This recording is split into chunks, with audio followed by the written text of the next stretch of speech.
Does somebody get a name tag for Congressman Carney here, please?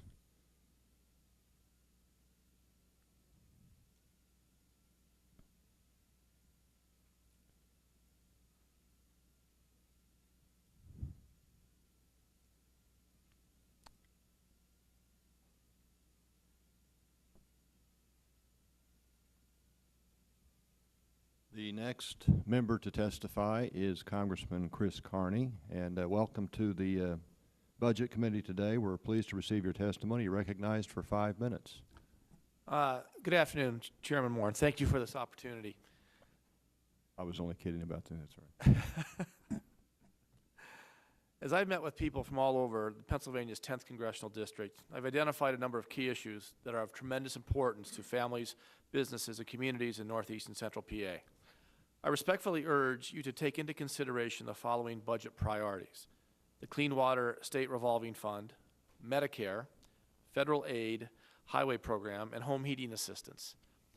I urge you to reject President Bush's proposal to cut $555 million in funding for the Clean Water State Revolving Fund, or SRF. This is $148 million below the level needed to maintain current services. Our nation faces a difficult budget situation, and as a fiscal conservative, I agree that appropriate budget cuts are necessary, but cutting the Clean Water State Revolving Fund will hurt our local communities and cause undue hardship to those communities that are now losing money in a number of other ways. I have heard from municipalities all over the district, and they are facing a tremendous burden to upgrade their wastewater infrastructure, with an increasing pressure to do so that complies with the Chesapeake Bay resolutions.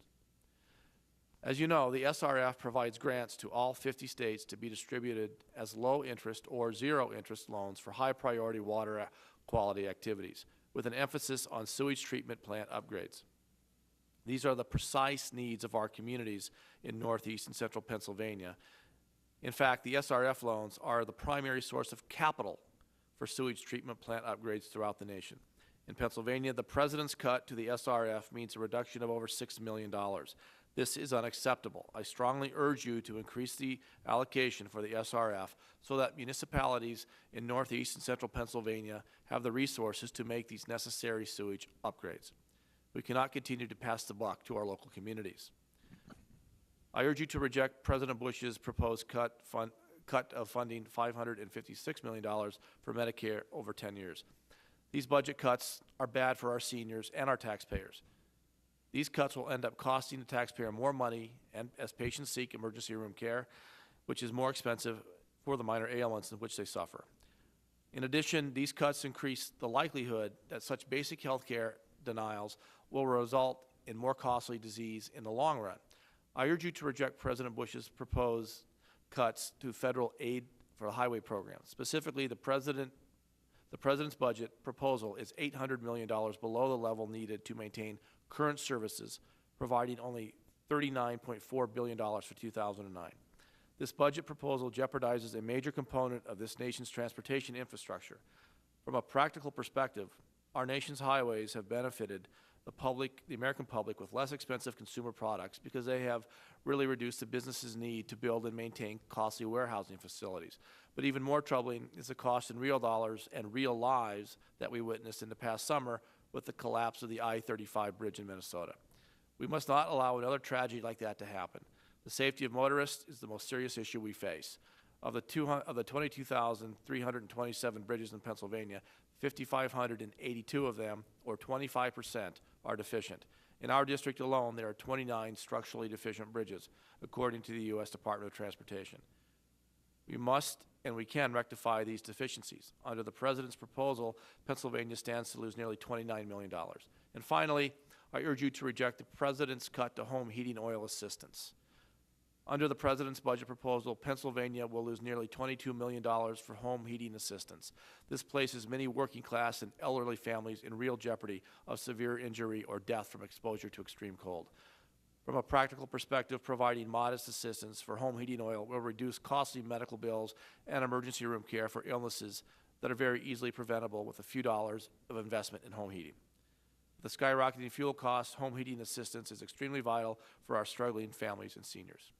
I look forward to working with you to ensure that we adopt a budget that makes the needed investments in important programs such as clean water, Medicare, federal highways, and low-income home heating and energy. Thank you for your consideration, Mr. Chairman. Thank you for your testimony today, and we do have a copy of his testimony. Is that correct? Very good. I really appreciate it. I see no Budget Committee members here to ask you questions. I have none, so Congressman Carney, thank you very much. Thank you very much, sir. Absolutely.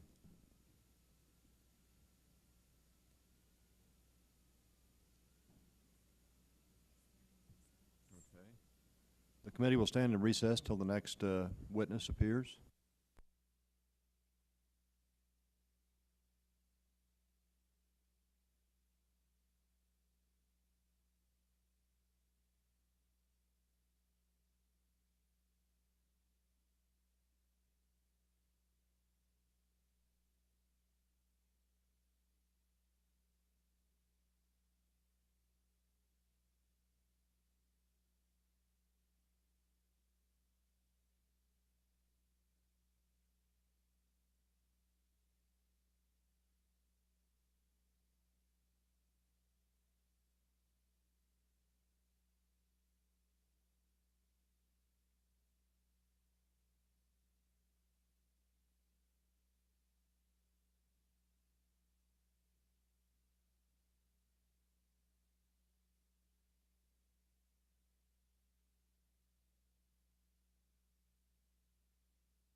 Good afternoon.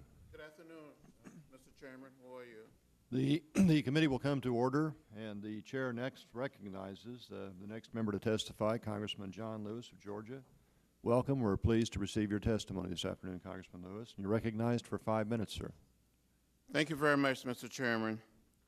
Mr. Chairman, thank you for the opportunity to share my concern about the 2009 budget, 09 budget. The President's budget proposal does not reflect the values of the American people. It knows the needs of our states and our communities. In my estimation, it is immoral and it is unjust. I ask you to look at the full picture. People are struggling, Mr. Chairman. They're struggling to pay their mortgages and heating bills. They're struggling to fill their tanks to drive to work. They're struggling to feed their families. They're struggling to pay college expenses for their children. Let me begin with the attack on federal health program. It is completely irresponsible. At a time when more and more people are without health insurance, we should be doing more, not less, to preserve access to health care. I happen to believe that health care is not a privilege, but a right. Across this country, we do not have enough health professionals to serve everyone in need. Nowhere is this more pronounced than in the minority communities throughout our nation. Title 7 programs have been successful in training health professionals who serve rural and urban underserved communities and has increased diversity in our health workforce by graduating 5 times more minority students than traditional programs. However, since 2005, the funds have been cut by more than 50%, having a devastating impact on good programs like those at Morehouse School of Medicine in my district. We must increase the funding of Title 7 to $300 million. Another area of great concern to me and the people that I represent, it is unbelievable backlog in processing Social Security disability appeals. Atlanta has the largest backlog in the country, and it takes an average of 808 days to get an appeal heard. People are waiting years for disability benefits that they deserve. Every month, they call our office, wondering how they will pay their electrical bills and their rent because they are too disabled to work. That is just wrong. I have, Mr. Chairman, 51 disabled citizens in our district who are waiting for Social Security disability benefit and have contacted me for help. The oldest case that my office has been involved in has been pending since August 14, 2004. That is unacceptable. I'm encouraged to hear, Mr. Chairman, that you are working closely with the Ways and Means Committee to increase funding for the Social Security Administration, and we appreciate it. I join my colleagues in recommending funding the Social Security Administration at $10.327 billion plus $504 million outside of the discretionary spending cap. We must not tolerate the kinds of backlogs that force disabled Americans to live in poverty or to die while waiting for their benefits they are entitled to. This needs to be a priority in our budget, and we must not continue to have business as usual. Another pressing issue in Atlanta and around our nation is homelessness. There are some very good and decent people who have been homeless for years. They come to my office. In Georgia, we give them coats and peanuts. That one young man come in every day, every single day, about 10:15 in the morning, right on time, to get a Coca-Cola and a package or 2 of peanuts.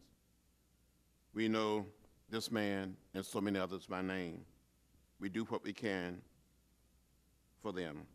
Many of the homeless in Atlanta are Vietnam veterans. How do we draft people and send them to war, and when they return, leave them on the street? No matter what reason, no matter who made choices in life, leaving our war veterans in the cold, dark streets is wrong. It is wrong. It is just dead wrong. The Homeless Provider Grant and Per Diem program is the largest VA program of its kind. They have been called to increase authorizing funds for this program to $200 million. The program is working, but we need to do more for our homeless. I recommend funding this program at $200 million for this year and in the future. In closing, Mr. Chairman, I would just like to say that I know that we can present a budget that reflects the values of our country. We can begin by taking a hard look at how the government spends money. Are we really saving money by privatizing the most basic service of the federal government? Do huge contracts to corporations that don't pay taxes really serve our best interests? These are questions that must be answered so that we can really help those who are suffering in this nation. Mr. Chairman, again, I want to thank you for the opportunity to appear here today. I look forward to working with you on these issues and other important issues that affect all of our citizens, not just in Georgia, but in your state, in your district, and throughout our nation. Thank you for hearing me, Mr. Chairman. I thank the gentleman for his testimony, very compelling testimony, Congressman Lewis, and I appreciate your coming in today. I don't have any questions. I don't see any other Budget Committee members here that has questions, so I will excuse you at this time. I do again appreciate your testimony, sir. Well, thank you very much, Mr. Chairman. Thank you. Chair would next recognize Congressman Ron Klein, Florida.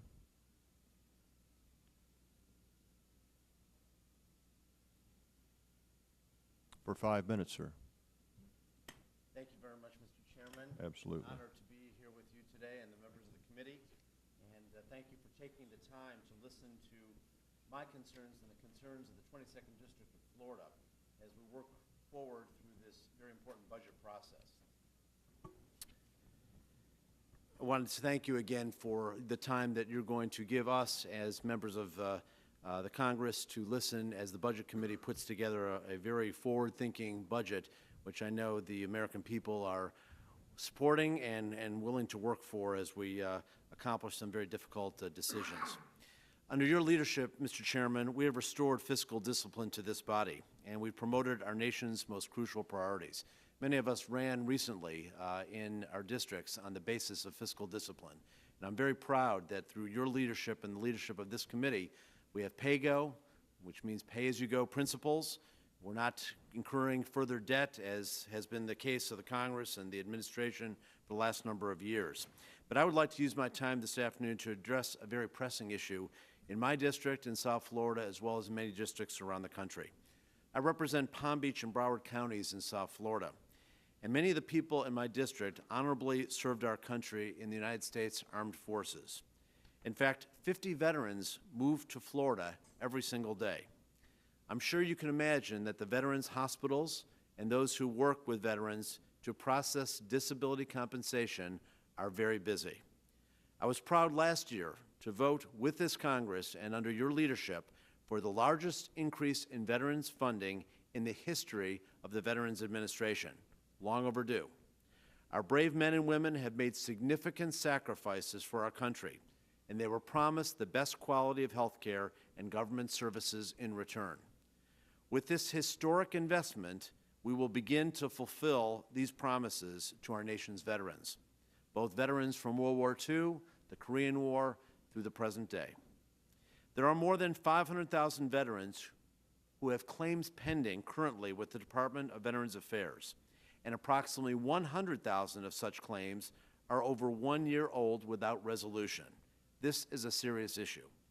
I have heard too many stories from constituents who are waiting for too long for the benefits that they truly deserve.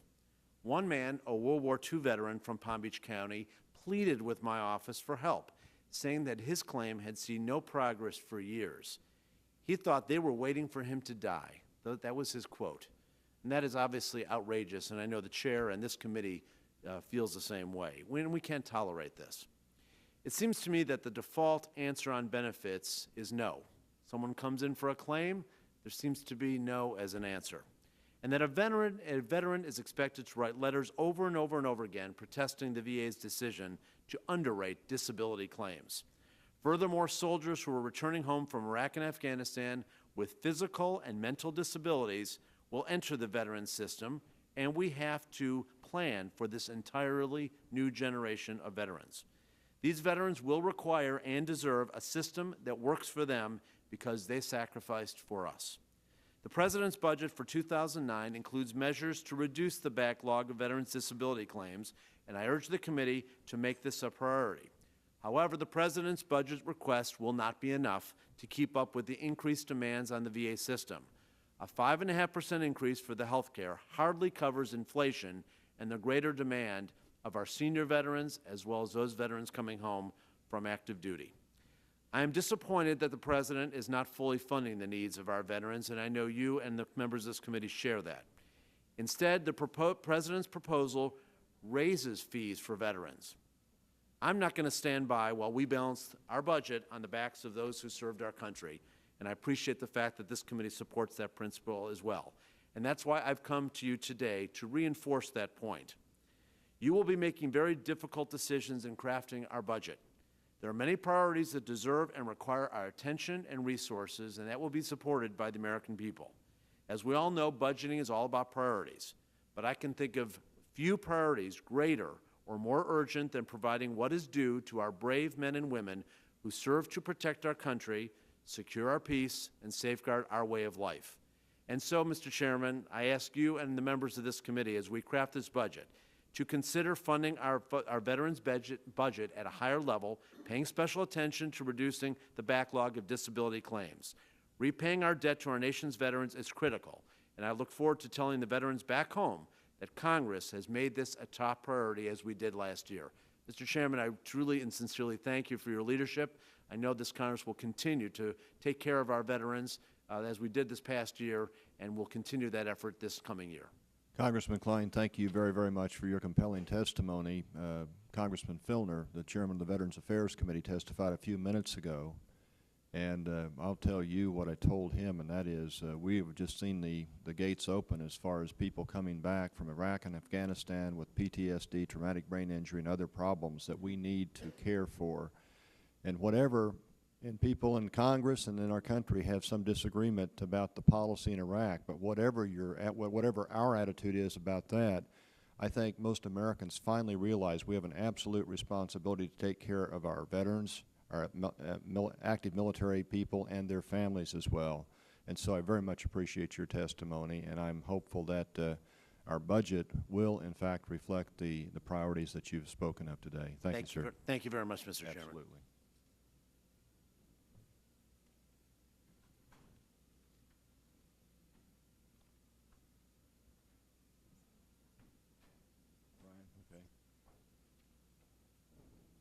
Welcome, Congressman Higgins, and the chair is pleased to recognize you for 5 minutes, sir.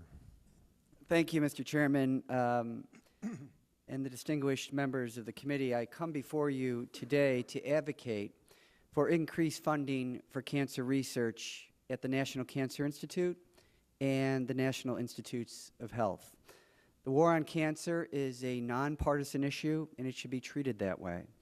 In 2005, when I first came to Congress, the National Cancer Institute and the American Cancer Society came to Capitol Hill asking members to sign their pledge consistent with the 2015 campaign. The 2015 campaign, advocated by the cancer community, is designed to eradicate, to eliminate all human suffering and death due to cancer by the year 2015. When I signed that pledge, I meant it. And I said to the cancer advocates at that time, they were letting Congress off too easy because the pledge that was being signed was a non-binding expression of the congressional will. What I'm here to say today, Mr. Chairman, is that it's within Congress's authority to increase funding to reverse the trend of this administration's efforts to cut cancer funding over the past 5 years. Those cuts have led to $250 million, or for adjusted inflation dollars, about $400 million in less money for cancer research. Incredible progress is being made today in the area of cancer research. In my own community, we have one of the few comprehensive cancer centers, Roswell Park Cancer Institute. What happens is promising research at places like Roswell is funded by the National Cancer Institute, and those promising research and clinical trials become the standard for tomorrow's cancer treatment. There are more people living with cancer today than are dying from cancer. Still, about 1 million new cases, 1.5 million new cases of cancer will be diagnosed this year, and over 500,000 people will die from cancer. 1 in every 2 men will contract invasive cancer in their lifetime, 1 in every 3 women. We obviously have a lot of work to do. Cancer is also very expensive to the nation. We spend about $220 billion a year in lost productivity and health care costs associated with cancer. Mr. Chairman, I'm here to say that Congress has a moral obligation to reverse the trend of cancer funding cuts over the past 5 years. The 2015 campaign is advanced by the American Cancer Society and the National Cancer Institute. Should not only be their goal, it should be America's goal. And as a nation, we should insist on a massive investment in funding cancer research moving forward. We should not be following the trends. We should be leading the rest of the world in cancer research. Another issue is that it's a lot less expensive to the nation to treat cancer in its early stages and to prevent it than to treat cancer in its advanced stages. So from an economic standpoint, from a healthcare standpoint, from a moral standpoint, this Congress, in a nonpartisan way, has an extraordinary opportunity, Mr. Chairman, this year to reverse the trend and fully fund the National Cancer Institute and the National Institutes of Health. Thank you. I thank the gentleman for his testimony. You made some excellent points, I think, Congressman Higgins, and I don't know how anybody could really disagree with your points that you made today. I think, and I agree with you, that we have an opportunity with continued medical research that's well funded to find in the very near future, make some progress and even find some cures for cancer. And as you said, that's not only would save money, but it's exactly the right thing to do morally for the people in our country and for the world as well. And so I'm hopeful that we will, and you're going to have my support in voting to fund cancer research and the cancer budget. So I really appreciate your testimony here today. Thank you, Mr. Chairman. Thank you, sir. Appreciate it. The chair next recognizes Congressman Kagan for 5 minutes, sir, if you would please. Thank you, Mr. Chairman. It's an honor to be here, and I appreciate you taking the time to spend with us. I'd like to begin by aligning myself with the viewpoint expressed by our GAO Controller General, David Walker, who stated the following before the Senate Budget Committee on January 28th of 2008, quote, "Under any plausible scenario, the federal budget is on an imprudent and unsustainable path," close quotes. And he continued, quote, "Rapidly rising health care costs are not simply a federal budget problem, they are our nation's #1 fiscal challenge," close quotes. Fortunately, this Budget Committee and Congress have begun to address this crisis, and contrary to the current administration, recognize that our government must live within its means just like folks do back home in Wisconsin. The House of Representatives should continue its commitment to reduce the deficit and to adhere to pay-go rules. Like everyone else in Wisconsin, I believe in being fiscally responsible and socially progressive. Your committee has difficult choices to make, and I hope that the decisions you make here will reflect our traditional American values as well as those that we all share. Kindly allow me now to express to you and thank you for your ongoing respect for these principles. Our budget must also answer the question, whose side are we on? We must care for people more than things, and people more than corporate wealth. As we have all seen, our economy is in transition. Manufacturing jobs are changing, and they're moving overseas more and more rapidly. And our work product now is requiring fewer man-hours to achieve our goals. I believe both political parties must agree that we need to place our greater emphasis now on those workers most affected by this unfortunate process, one that in large part, in my opinion, is due to unfair and unbalanced trade deals with China, which has targeted each and every one of our industries for extinction. Our governments must assist working families who have been damaged by these trade deals, for these people represent our rapidly evaporating middle class. We may have a global marketplace, but just as all politics is local, likewise all economics is local as well. And fortunately, we have existing programs to provide job training for workers nationwide who may be displaced and out of work. One of those is the Dislocated Worker State Grants program. And as you're aware, the President has requested that these programs be cut by $271 million below the level needed to maintain current and necessary services. I respectfully request the committee reject these cuts. These grants provide critical instruction and assistance for displaced workers, and I would encourage the committee to support these training programs to their fullest amount possible. We must represent the best of American traditional values and make certain that our national defense includes not just our armed forces, but our middle class, and they need support as well. For these reasons, I would support increased funding for the TAA program, the Trade Adjustment Assistance Program. By providing income and support as well as training programs, the TAA program allows workers to return to full-time employment at the most rapid rate possible. We must also recognize the real value of Medicare and Medicaid in people's lives.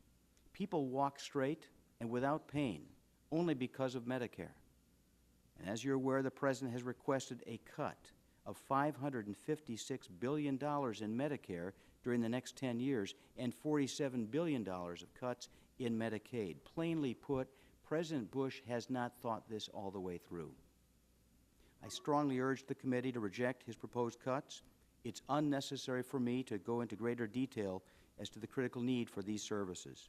Furthermore, I do not need to elaborate on the demographic realities that we now face as we all begin to age.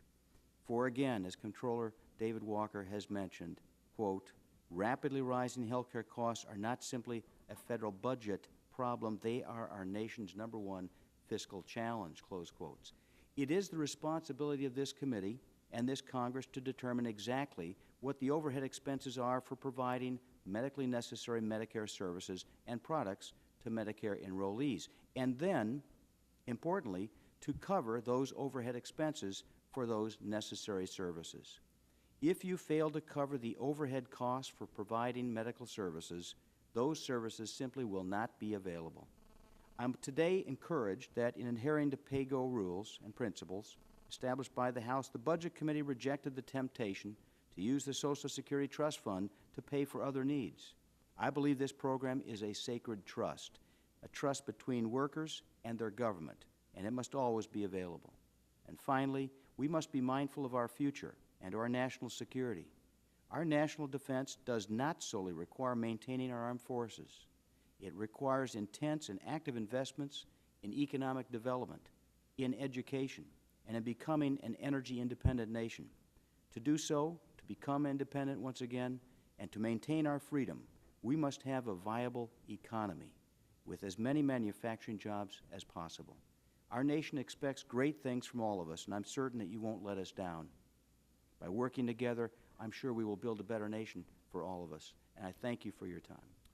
And I thank the gentleman for his testimony. I don't have any questions. I do agree with virtually everything you've testified about here today, including the rising cost of health care and our responsibility to provide some services to the people in our country. You've mentioned other items. I won't go through all of those, but I very, very much appreciate your testimony, and it will be considered by the members of this committee. There are no committee members present for questions, so I thank again the gentleman for his testimony. Thank you once again. Absolutely. The chair next recognizes Congressman Rick Larson, and Congressman, you're recognized for 5 minutes, sir. Thank you, Chairman Moore. I'm pleased to have an opportunity today to speak to you about the federal programs specifically that make a critical difference in the fight against drug abuse. As co-chair of the Congressional Caucus to Fight and Control Methamphetamine, I've seen firsthand some of the devastating impact of meth and, in fact, other illegal drugs on our communities. These drugs aren't just a problem for law enforcement, but for families, schools, and businesses. In the past several years, we actually have made significant progress in closing down homegrown labs, but rates of meth use remain as high as ever. Meanwhile, law enforcement officers and treatment providers are reporting a sharp increase in the abuse of oxycodone and other prescription drugs. The increasing incidence of diversion and abuse of these drugs is a disturbing trend that presents a new set of challenges for the men and women who have devoted their lives to ridding our communities of the problems of drug abuse. Research has increasingly shown that drug addiction is not merely a matter of habit for those addicted, but is in fact a disease. It's our responsibility as lawmakers, therefore, to protect our districts and constituents from the spread of this disease.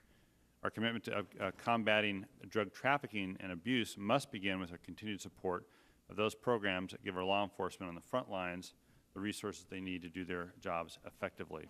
So the first program I'd just like to highlight for you is the Edward Byrne Memorial Justice Assistance Grants, otherwise known as Byrne JAG grants. This program is the only federal funding awarded to state and local law enforcement on a formula basis, and these funds the funds that it provides have gone to support a wide variety of programs critical in the fight against drug abuse, including our regional drug task forces. Now, Byrne JAG funding was cut by 2/3 in the Consolidated Appropriations Act for '08. As a result of these cuts, many regional drug task forces will be forced to close their doors. Last week, I met with the commander of the Snohomish County Regional Drug Task Force and some of the law enforcement officers who serve there on his team. And if funding for Byrne JAG is not restored, they're in danger of having to cut as many as 6 positions from their staff. In light of that tremendous cut this year, funding for Byrne JAG and FY09 is more important than ever, so I'd urge the committee to recommend funding for this program at its full authorized amount to provide the resources that state and local law enforcement need to do their jobs. Crime isn't just a local issue, as we know, Mr. Chairman. We owe it to our constituents from the federal level to help them. Another important law enforcement program within the DOJ's budget is the Community-Oriented Policing Services, or COPS, program. In his budget for '09, the President has zeroed out, again, this critical program. Last year, the President proposed cutting the COPS program by more than $500 million. Last year, Congress disregarded his request and rather increased the funding for COPS by $45 million. So I ask the committee, again, to disregard the President's budget request and fully fund COPS in your budget resolution. Finally, on law enforcement, before I move to treatment, last year I visited the Drug Enforcement Administration's training facilities at Quantico and took part in some of the training the DEA provides for state and local law enforcement, something I'd recommend to all members of Congress to participate in. I got a small taste of the dangers faced by men and women on the front lines of the fight against drugs. They confront dangerous criminals, hazardous chemicals, and life-threatening explosives every time they bust a meth lab.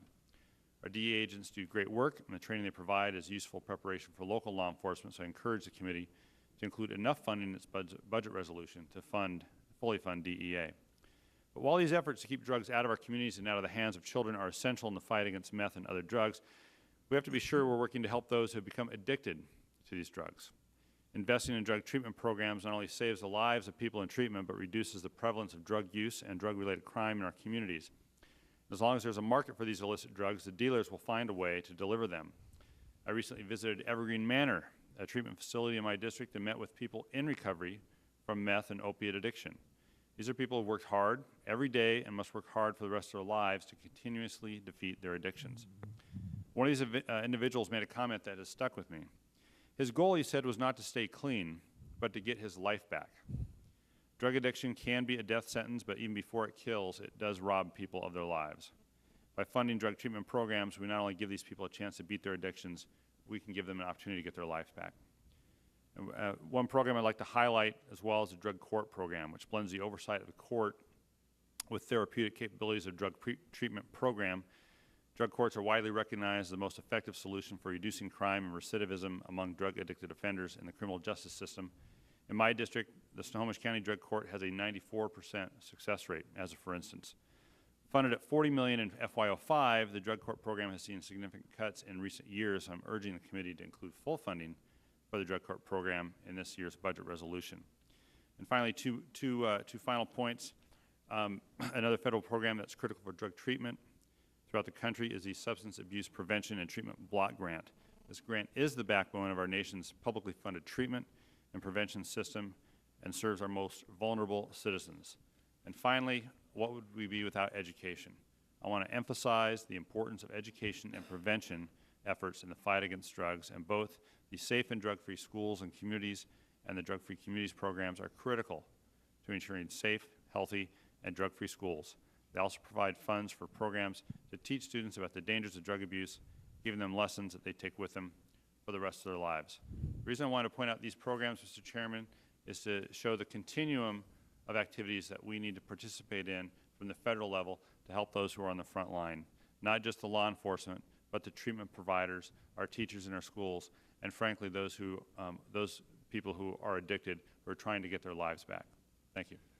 I thank the gentleman for his testimony. As an elected district attorney in my home county from 1977 to 89 for 12 years, I've seen firsthand the devastation that drugs can do in the lives of people and to our communities.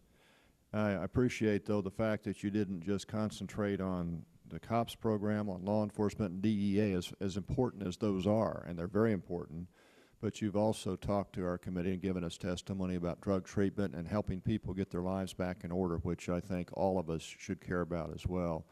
I very much appreciate, Congressman, your testimony to our Budget Committee today. I don't see other members here right now to ask questions, but I'm certainly will review your testimony, and I'm hopeful that we will vote in support of the programs that you've advocated for here today. Thank you, sir. Thanks, Mr. Chairman.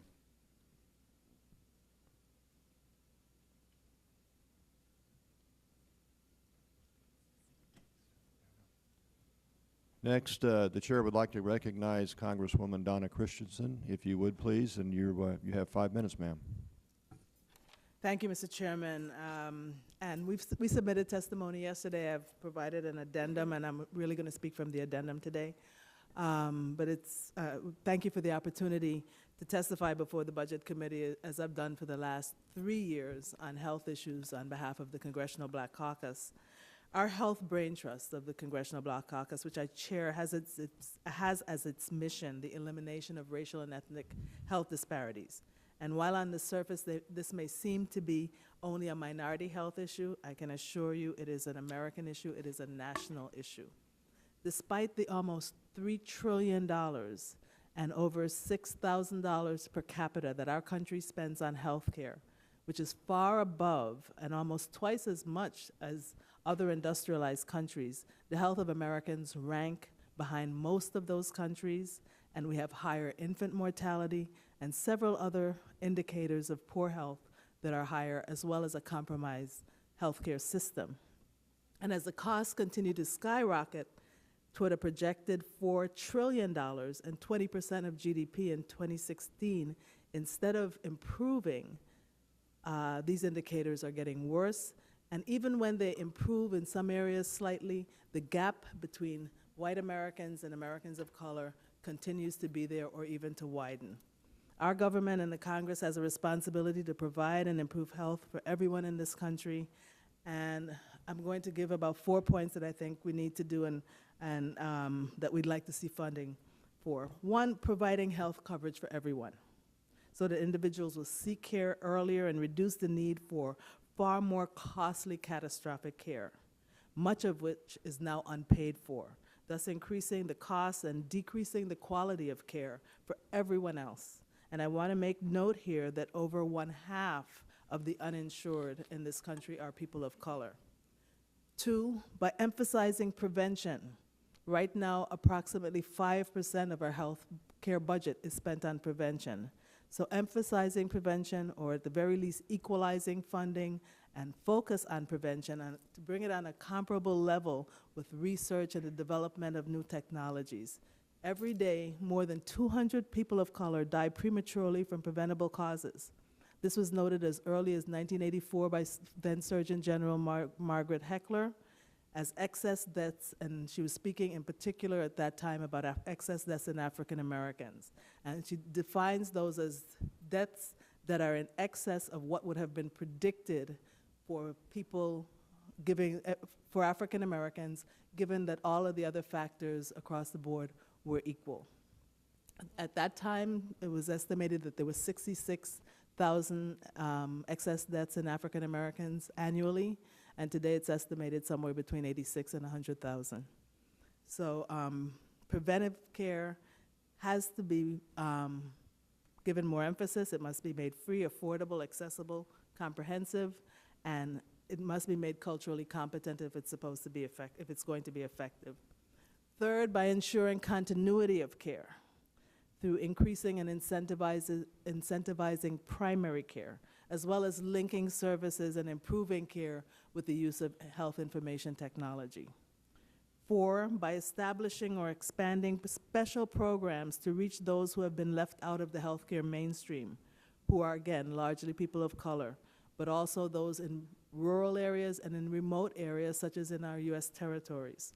The poor national health indicators are largely due to racial and ethnic health disparities that result, for example, in more cancer and AIDS deaths in African Americans and all other population groups, twice the infant mortality in African and Native Americans, lower life expectancy by about 6 years for African American males, more diabetes and complications in African Americans, Latino Americans, and Native Americans. These are factors that contribute to the premature or preventable death and disability that I mentioned previously, all of which we pay for, and we pay for it in many ways. To adequately address all of this will require restoring most, if not all, of the cuts in the healthcare budget and increasing the funding for inflation, as well as an outright investment.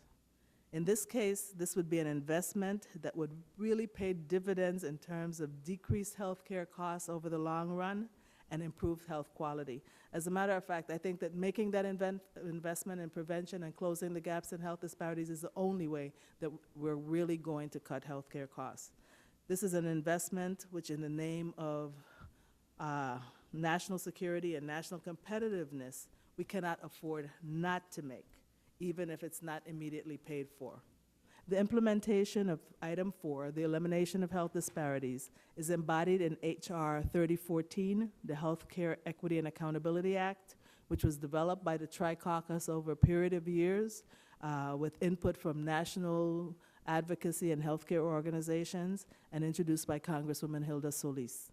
This bill, which will close most of the existing healthcare gaps, improve the health and well-being of Americans, and strengthen the healthcare system, is estimated to cost roughly $3.5 billion, not necessarily in one budget year. However, by making this initial investment on the front end, we will ensure positive results and savings in both lives and healthcare dollars on the back end. The Congressional Black Caucus will be introducing its budget, and these figures will be included in our submission. The current state of our healthcare system is one of crisis and heading towards catastrophe unless we have real reform. So I urge the committee to give favorable consideration to this request, which will go a long way to bringing a system that cannot really at this point be called a healthcare system into the healthcare system that it needs to be. Thank you. Congresswoman, I thank you for your testimony to the Budget Committee here today. I really appreciate the fine points that you have made. You've raised some excellent concerns. I think a lot of Americans believe we probably have the best health care delivery system in the whole world, and as you pointed out, that's not entirely factual, because we have fallen down in some areas and certainly need to improve in some areas. In my opinion, I think we share that same goal. You've also established several points here that are very, very important, and I trust that the members of this committee will consider the points that you've raised, and I think they're excellent points, and hopefully we'll submit a budget that reflects those priorities, and I thank you for your testimony. Thank you.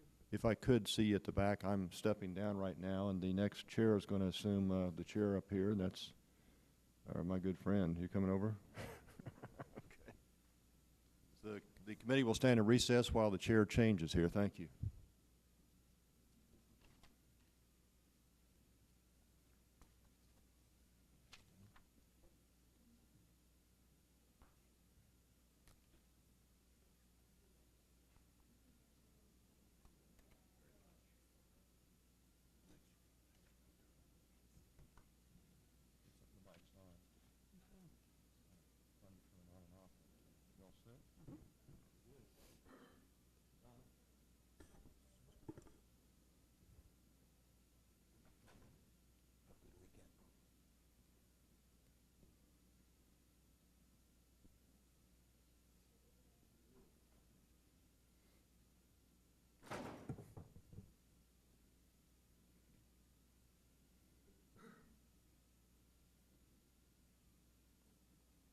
Welcome.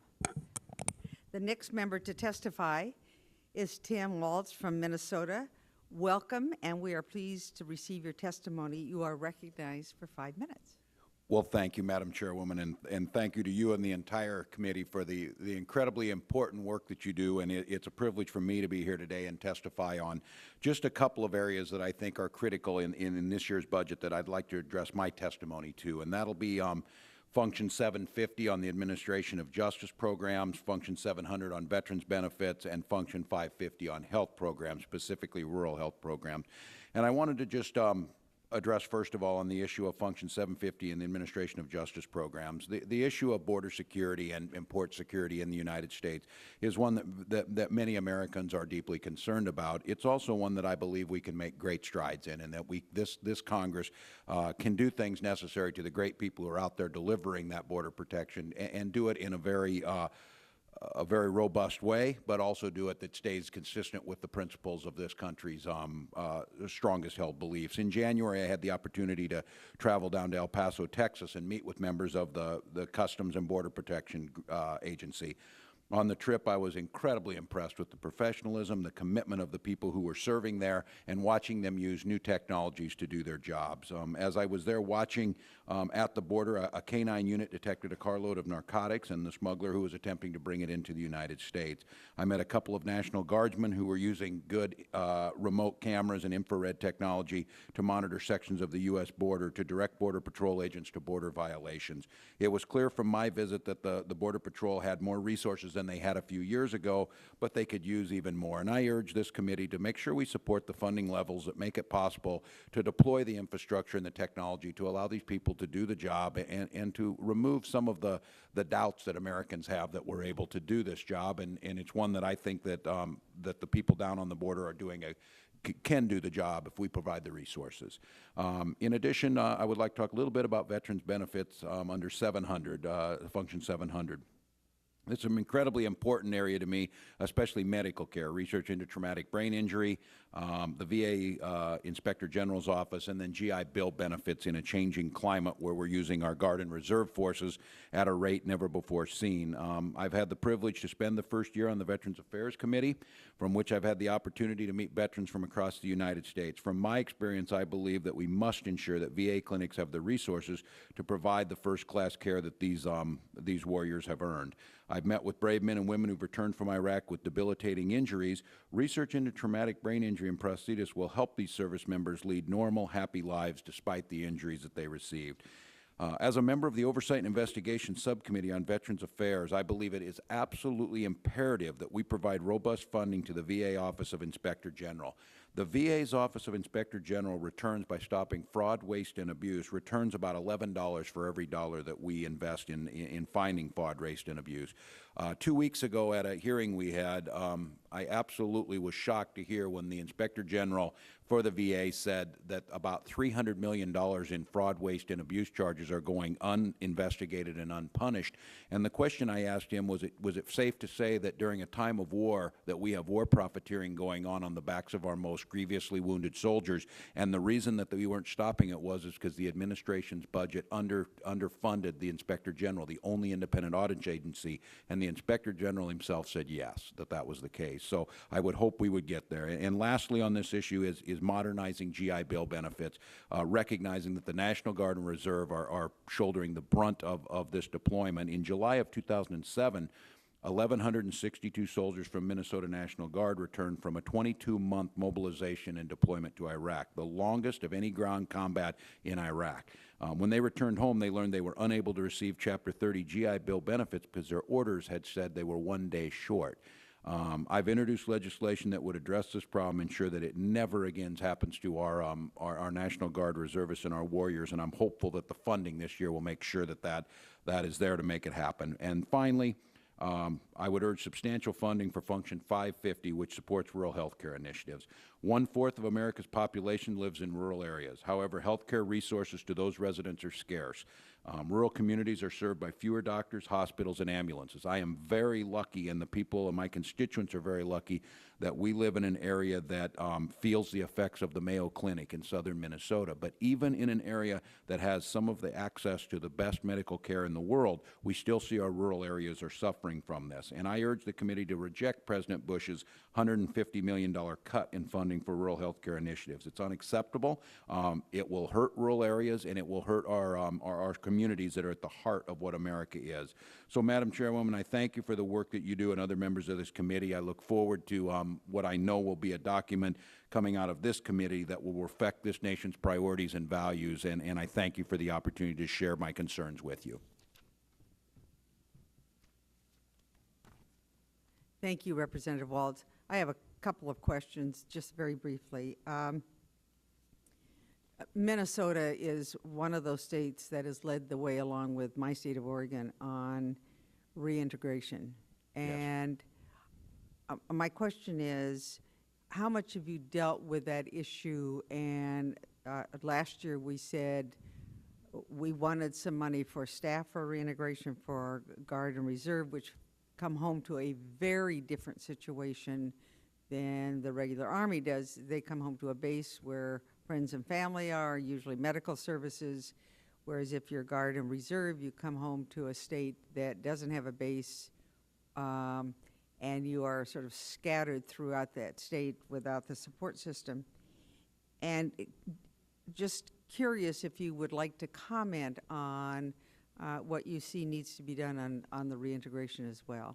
Well, I thank you for the opportunity, and you're exactly right, Madam Chairwoman. This is a huge issue in terms of how we reintegrate. I think when we had a hearing in the VA committee with that in the aftermath of Walter Reed, the fiasco out there, where former Senator Dole and Donna Shalala testified in front of us, and Senator Dole made a very simple, eloquent, and exact description of this. He said, "You spent billions putting him in harm's way. Do whatever's necessary and spend billions getting them out of harm's way." And you're absolutely right. Our two states are very lucky. And in fact, right now it's unfortunate, but I would say that if you're going to be deployed, that you're probably better off coming from Oregon or Minnesota right now, because both states, and I applaud legislators on both sides of the aisle in those states. In Minnesota, we call it the Beyond the Yellow Ribbon campaign, which I think is aptly named, that once the parades are done and the welcome home parties are done, we've got years of work to do, and we need to make sure that we're reaching out for rural health care, we're working out for job training, we're looking out for our, as I said, the issue here of having been deployed for 22 months, coming home and being told that the person serving next with you is getting benefits and you're not because of an error on an order, and then having to go all the way to the Secretary of Defense who tells us, well, you're going to have to change the law.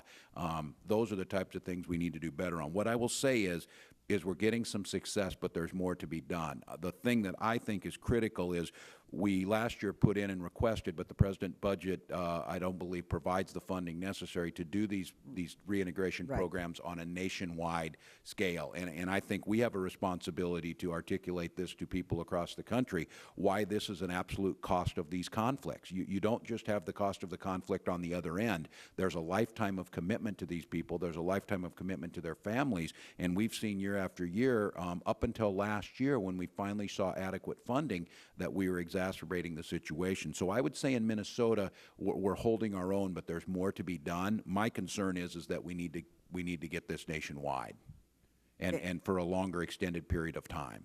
Thank you. Thank you very much for your testimony. Appreciate it. Thank you. The next member to testify is Representative Wolf from Virginia.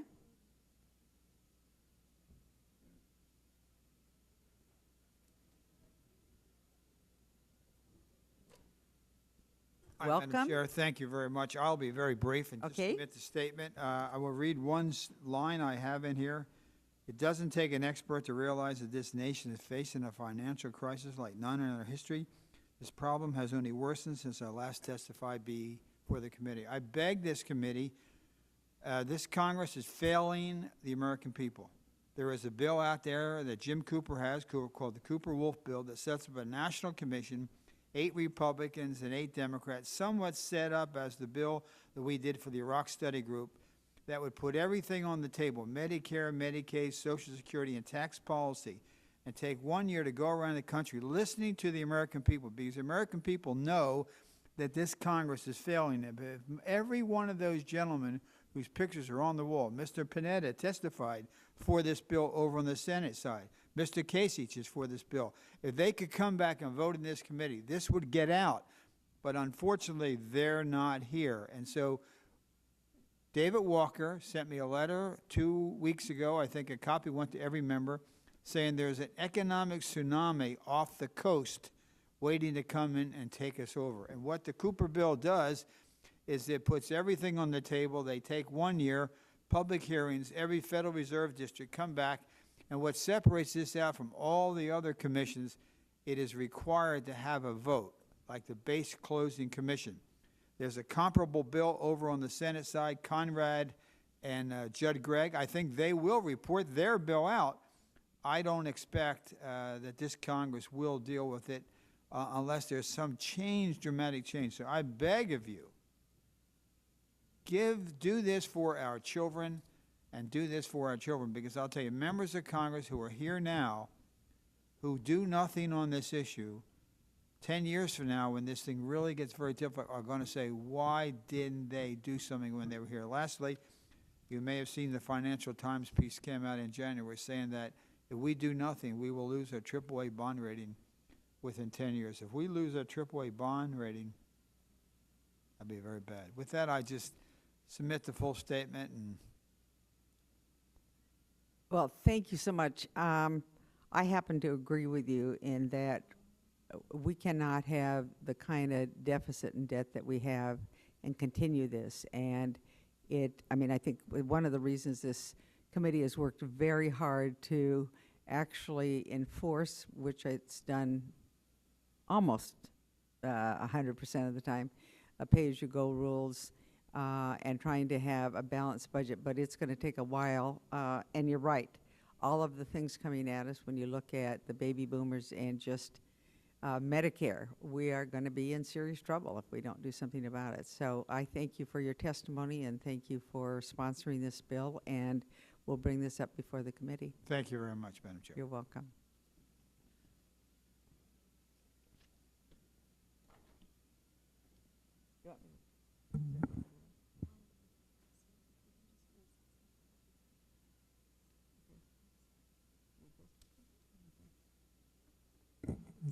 Without objection, the committee stands in recess, subject to the call of the chair.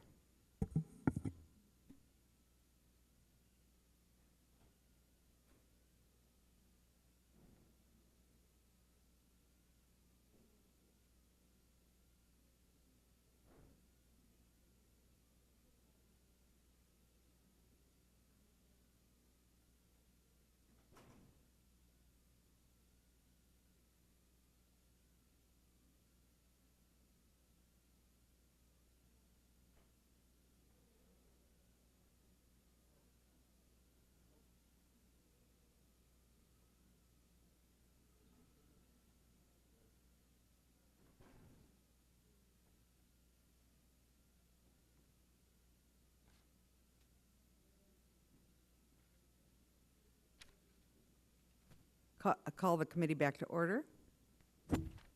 We have with us, thank you very much for being here, Vito Fasella, a representative from New York. Welcome. We are anxious to hear your testimony. Thank you very much, Madam Chair. It's my pleasure, and I will submit my total statement for the record with unanimous consent, if that's okay. Absolutely. Thank you. And the primary concern of the President's fiscal year 2008 budget centers on reductions in Medicare and Medicaid funding for hospitals and health systems that could limit access to comprehensive medical care for seniors and low-income individuals. I'll begin by saying that my concern over these reductions does not blind me to the fact that we need to take steps to curb the spiraling costs of both Medicare and Medicaid to protect it for generations to come. However, I believe that efforts to reduce the growth of Medicare should be rooted in meaningful reform rather than across-the-board reductions in reimbursements to certain providers. The administration proposal seeks to rein in Medicare spending by targeting the bedrock of Medicare's care delivery: inpatient hospitals, outpatient hospitals, hospices, ambulance services, skilled nursing homes, and inpatient rehabilitation hospitals, as well as home health care. By either reducing the update factor or flat funding these programs, the budget proposal has the potential to create widespread instability in the program. In my district alone, the proposed reductions in Medicare would slash payments to our hospitals by nearly $300 million over the next 5 years alone. Clearly, these reductions would lead to cuts in core Medicare services and leave Staten Island and Brooklyn seniors without access to quality care that I believe they need and deserve. In addition, I'm particularly concerned about the way the President's budget targets teaching hospitals and its disproportionate impact upon the hospital system in New York. New York City is the physician training capital of the world. The city trains more physicians in more specialties than any other city across the globe. More than 16,000 residents are trained annually in New York's 56 major teaching hospitals and 113 medical schools. In the 13th Congressional District of New York, the White House budget proposal would reduce payments to teaching hospitals by more than $145 million over 5 years. Statewide reimbursements to teaching hospitals would be reduced to $4.3 billion.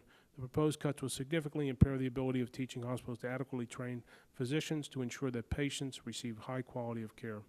I believe the proposal is short-sighted and fails to acknowledge the pending doctor and nurse shortages throughout the country. Over time, as hospital and doctor visits have increased, the number of medical school graduates has remained static.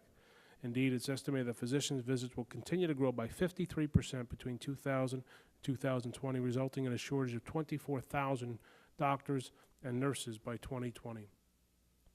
And similarly, I have concerns about the administration's proposal to reduce the cost of the Medicaid program.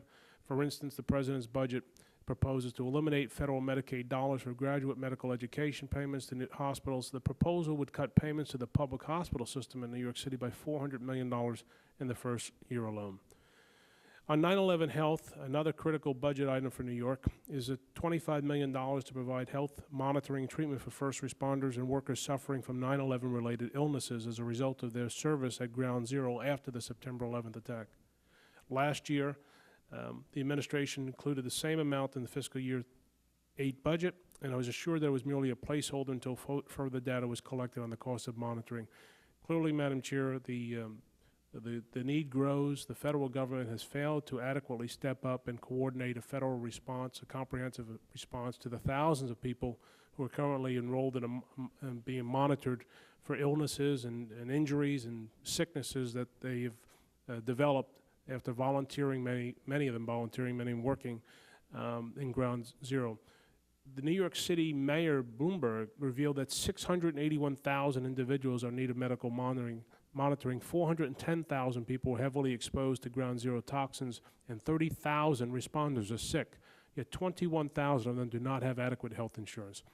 So, Madam Chair, this and other areas of the budget clearly call for, I think, a more reasoned approach to ensure that our most vulnerable get the help and care they need, to ensure that the New York City's hospitals, in particular the teaching hospitals, remain the beacon of greatness that they are, and that the 9/11 workers and responders who I think to this day have been too often ignored are always remembered, not just in this Congress, but on the other end of Pennsylvania Avenue.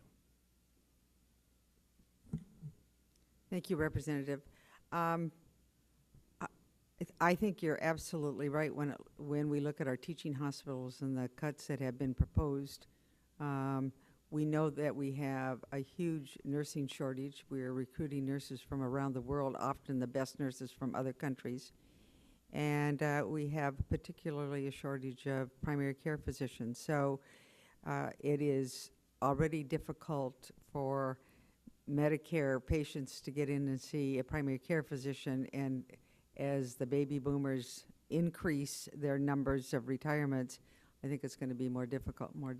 So I agree with you totally on that issue, and we'll make sure that comes before the committee, and really appreciate your time and your effort and for testifying today. Thank you very much, and thank you for your time. Thank you. Thank you.